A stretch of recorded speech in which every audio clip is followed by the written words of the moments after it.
երբ խոսում ենք հայտարարություն այսպիսի սկզբով նրա ստեղծագործության մասին, որին մենք արդեն անդրադարձանք, այստեղ շատ ավելի հստակ է երևում նրա պատասխանը վրացական միջավայրում հայ եկեղեցու նկատմամբ եւ առհասարակ հայերի նկատմամբ մեղադրական այն մոտեցմանը, իբրև մեր եկեղեցին շեղված է եւ հայերը իբրև շեղված են քրիստոնեության նախնական դավանաբանությունից եւ ուղղափառությունից։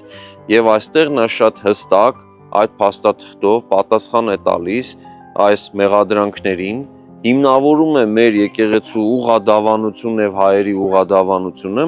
եւ բնականաբար այստեղ նաեւ մի ուրիշ շատ կարեւոր գործ է անում։ Դավանաբանական բնույթի այս ստեղծագործությունը հրատարակվել է մաս-մաս 1900 եւ 1901 թվականներին Արարատ ամսագրի համարներում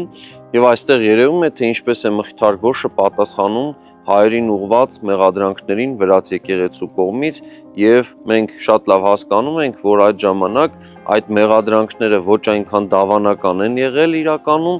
այլ ավելի շատ քաղաքական։ Նախագծի գլխավոր գործընկերն է Converse բանկը, ֆինանսական աշխարհի ձեր հուսալի գործընկերը։